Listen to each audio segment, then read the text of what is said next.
ಎಲ್ರಿಗೂ welcome back again for 30 days 30 talks. ಇವತ್ತಿನ topic ಏನಂದರೆ, ಈ ಸೋಷಿಯಲ್ ಮೀಡಿಯಾ ಓಪನ್ ಮಾಡಿದ ತಕ್ಷಣ ರೀಲ್ಸ್ ಫೀಡಲ್ಲಿ ಸ್ಪೂನ್ ಚಾಲೆಂಜ್ ಅಂತೆ, ಡಿಗ್ಗಿಂಗ್ ವಾಲ್ ಚಾಲೆಂಜ್ ಅಂತೆ, ಇಷ್ಟು ಫಾಲೋವರ್ಸ್ ಆದರೆ ಇಷ್ಟು ಸ್ಪೂನ್ ಮಣ್ಣು ತೆಗಿತೀನಿ, ಫಾಲೋವರ್ಸ್ಗಾಗಿ ಏನಾದರೂ ಕನ್ಸ್ಟ್ರಕ್ಷನ್ ಪ್ರಾಜೆಕ್ಟ್ ಏನಾದರೂ ಸ್ಟಾರ್ಟ್ ಮಾಡಿಬಿಟ್ರಾ ಅಂತ. ಇನ್ನು ನೆಕ್ಸ್ಟ್ ರೀಲ್ಸ್ ಸ್ಕ್ರೋಲ್ ಮಾಡಿದರೆ ಡಿಗ್ಗಿಂಗ್ ವಾಲ್ ಚಾಲೆಂಜ್ ಅಂತೆ. ಆ ವಾಲ್ ಏನು ತಪ್ಪು ಮಾಡಿದೆಯೋ ಗೊತ್ತಿಲ್ಲ.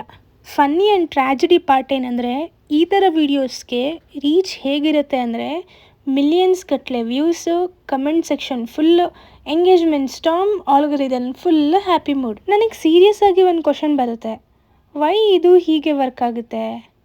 ಸೋಷಿಯಲ್ ಮೀಡಿಯಾ ಪ್ಲ್ಯಾಟ್ಫಾರ್ಮ್ಗೆ ಮೇನ್ ಗೋಲ್ ಅಟೆನ್ಷನ್. ಯಾವ ಕಂಟೆಂಟ್ ಫಾಸ್ಟ್ ಅಟೆನ್ಷನ್ ಗ್ರ್ಯಾಬ್ ಮಾಡುತ್ತೆ, ಕ್ವಿಕ್ ಎಂಟರ್ಟೈನ್ಮೆಂಟ್.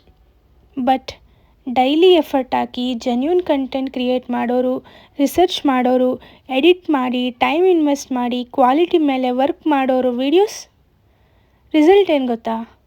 5ರಿಂದ 10 ಲೈಕ್ಸ್, 2ರಿಂದ 3 ಕಮೆಂಟ್ ಅಷ್ಟೆ.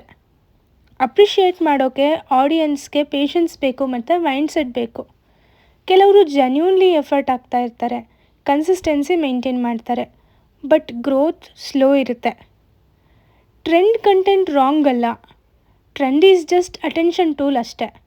ಬಟ್ ಈ ಥರ ಟ್ರೆಂಡ್ ಮೇಲೆ ಡಿಪೆಂಡ್ ಆಗಿದ್ದರೆ ಐಡೆಂಟಿಟಿ ಬಿಲ್ಡ್ ಆಗಲ್ಲ. ಬಿಕಾಸ್ ಟ್ರೆಂಡ್ ಚೇಂಜ್ ಆಗುತ್ತೆ, ಆಲ್ಗರಿದಮ್ ಚೇಂಜ್ ಆಗುತ್ತೆ, ಬಟ್ ನಿಮ್ಮ ವಾಯ್ಸ್, ನಿಮ್ಮ ಪ್ರಾಸ್ಪೆಕ್ಟಿವ್, ನಿಮ್ಮ ವಿಡಿಯೋ ಕ್ವಾಲಿಟಿ, ನಿಮ್ಮ ವ್ಯಾಲ್ಯೂ ಅದು ಲಾಂಗ್ ಟರ್ಮ್ ಸ್ಟೇ ಇರುತ್ತೆ. ಸಿಂಪಲ್ ಟ್ರೂತ್ ಏನಂದರೆ, attention is temporary, trust is permanent. Trend gives attention, value gives identity.